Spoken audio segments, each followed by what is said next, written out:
Hi, Sagittarius. Welcome to your mid-February 2021 General Tarot reading update. It's Raina here. So as I record this, it's like 6 below zero outside, and this is February. I was hoping, because I live outside of Chicago, I was hoping that it was going to be like after we got into February that it would just be like we turned the corner, because usually, January is the most intense month, but just like in the summer, July is usually the hottest month. And Chicago gets a lot of extreme weather. We get very, very hot and very cold. And so anyway, that's just how it is. So I hope that you're able to stay warm if you're in a cold environment, or cool if you're in a warm environment.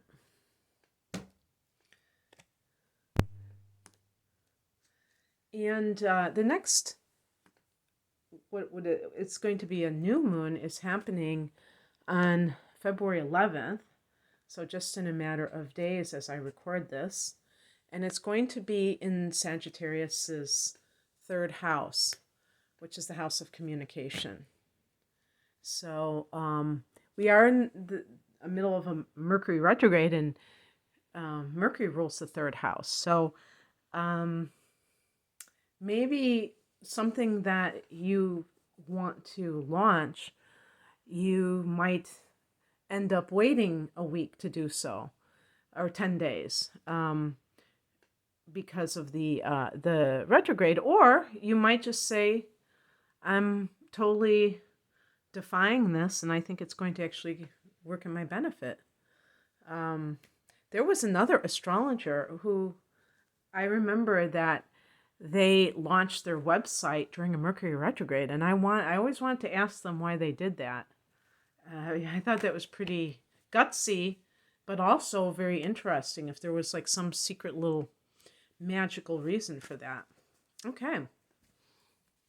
So the heart of the matter is the Nine of Pentacles, which is a card of someone who is financially independent. And this can, of course, branch out into other areas.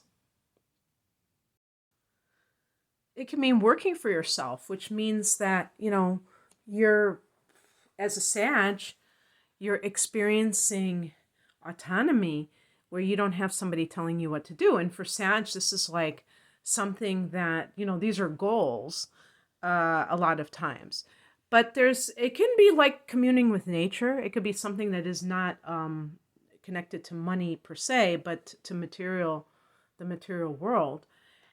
But I can see it about self-mastery with your finances and just general affluence. So it can be a good money card. And we do have several in this reading, so it kind of goes along with that. In the past position, we have the Queen of Swords.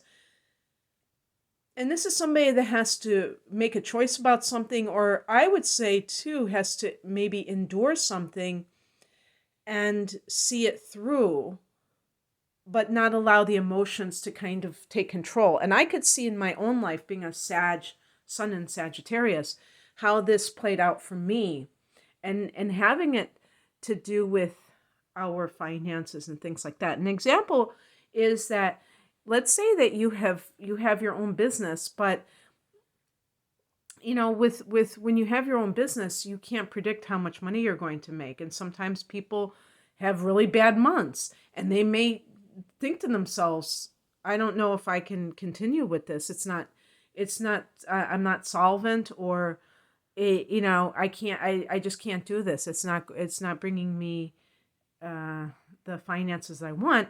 And they allow themselves to feel the fear, and still, endure despite that. And then they come out the other end.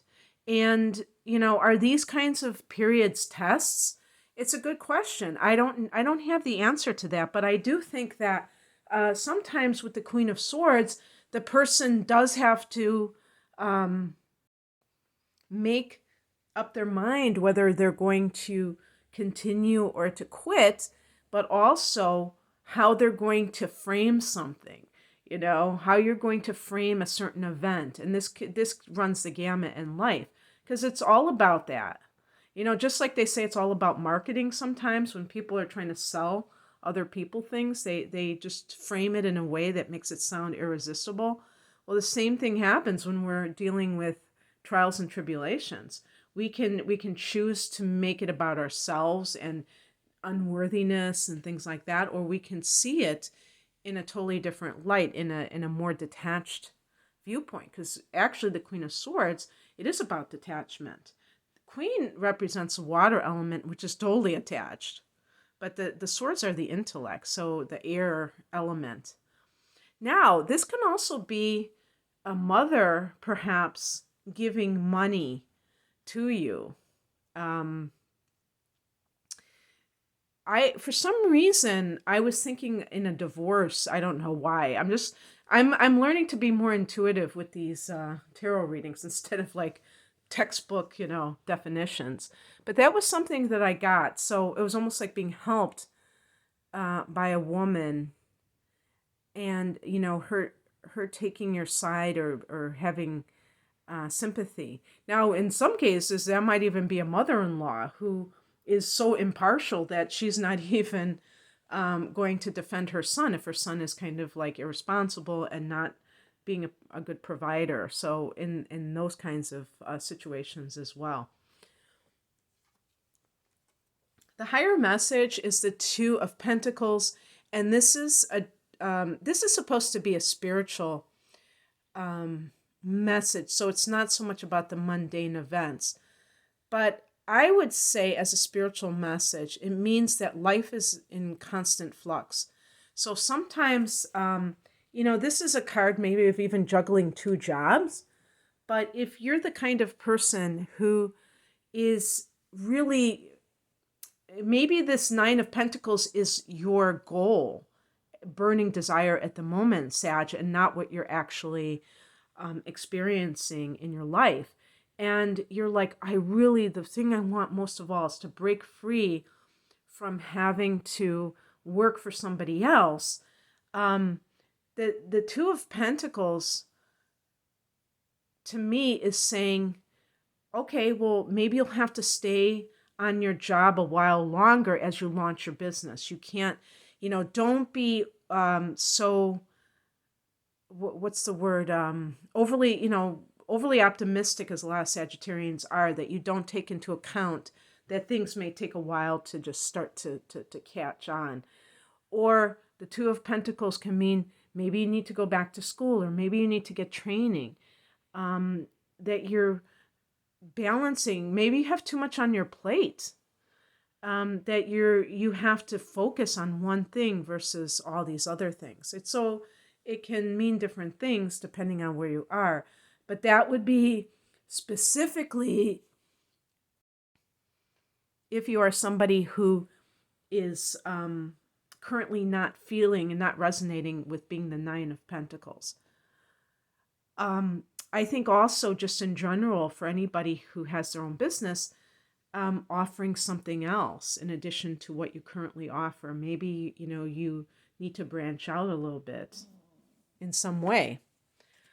What crosses you is the Devil card. Now, the Devil card connects with Capricorn. So if this is a person in your life who is making your life, not so pleasant, then maybe it's that person. But the Devil card shows up with issues surrounding greed. I'm reading it as the challenge position. The upright position would probably be the most challenging position. And so the Devil card is like temptation. In a relationship issue, this can be perhaps staying with somebody that you do not love and maybe is quite disrespectful to you, because they make a decent amount of money, and you're worried about being financially independent, that the Nine of Pentacles is something that you need to step into. So in that case, I would say in that type of scenario, that would be your first goal, is to become financially independent. And that's easier said than done. If you've been a stay-at-home parent and you're just like having to go out into that world and you haven't worked outside the home in 10 years, it's easier said than done.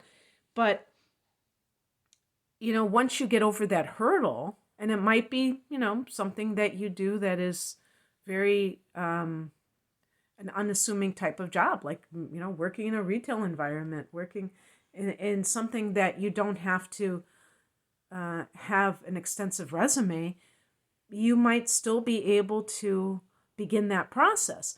A lot of people will use those excuses, I can't do it on my own, to avoid dealing with the larger issue that they are dependent on somebody else. Because this is a card of enslavement. But it's, to me, a lot of times, like I have this book, Tarot Plain and Simple. I always promote this book. And I'm reading right now, one of the things that they talk about is refusal to leave a bad situation. And I really love that key word, because that one really can sum it up sometimes, is that when you know that you're in a bad situation, but you won't leave.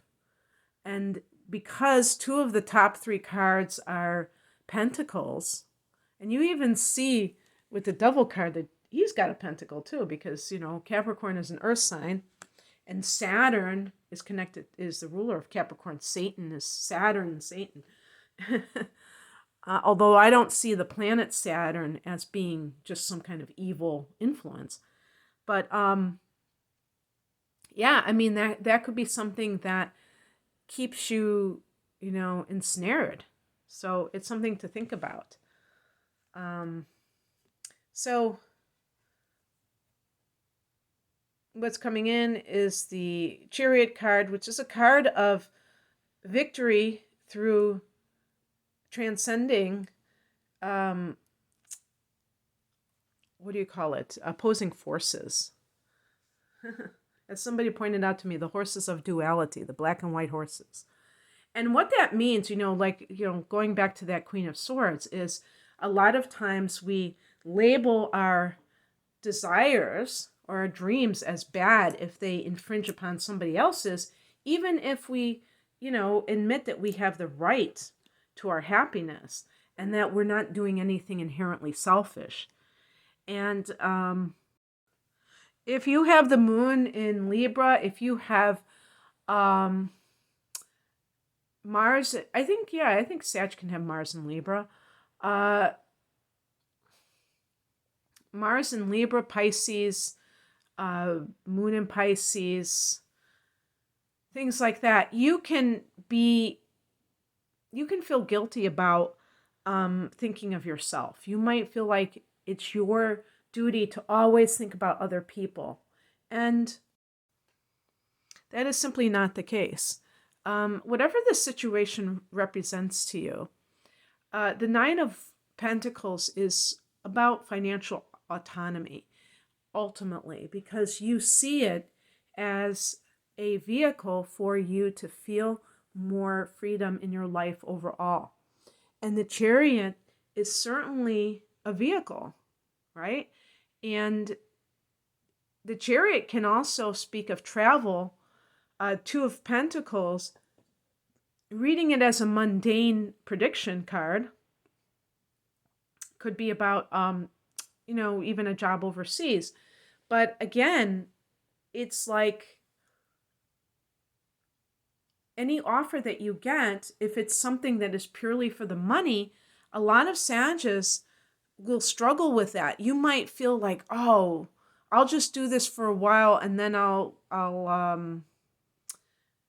be financially solvent and free. And who knows, that could actually, happen and it would work out for you. But if you're trying to frame it in a way that makes it as if money is the ultimate goal.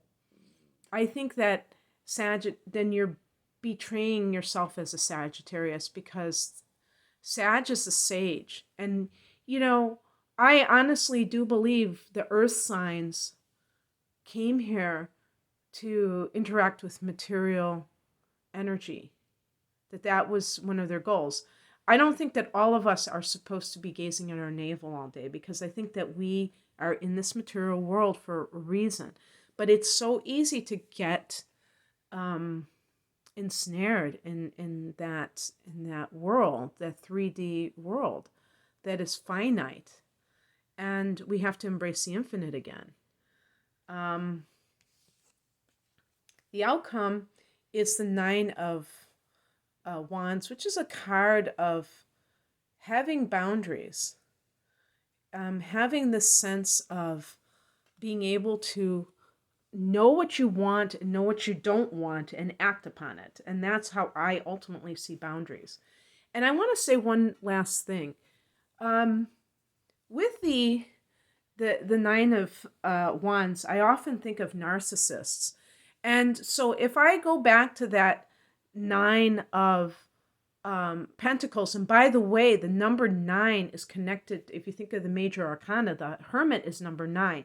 So there, and Sag is the 9th house. So there is a spiritual connotation with the number 9. And with the Nine of Wands, to me, that spiritual connotation is knowing who you are, what you stand for. That's what boundaries really are about. You don't just set boundaries willy-nilly. They're based upon your needs, your personal needs. And a narcissist will often come back into the picture when you have established yourself.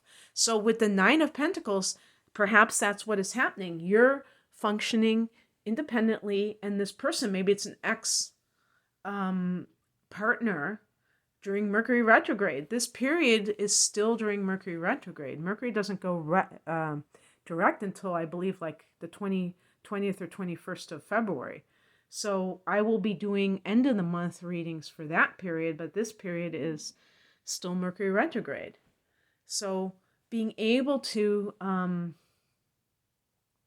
stand in this sense of your autonomy and feeling good about it, and then having somebody come back in. So maybe that is what the Devil card is. This person is still there, is still lingering.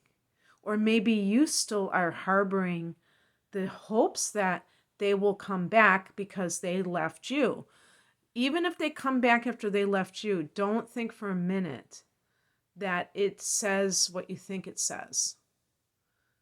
I think this happens a lot, where I'm just stoking my sage, where they come back into the picture right when you have gotten over them. I always forget the name of that song, I Will Survive, and she says, when I was, getting over you or whatever, and then you came back into my life. So I wanted to bring up that angle. Anyway, Sag, that's what I have for you. I hope that you enjoyed this and resonated with it. If you'd like a private reading, most of my readings involve your natal chart. I'm an astrologer. I do tarot readings too. But anyway, just to let you know about that, the link is below. Take care. Bye.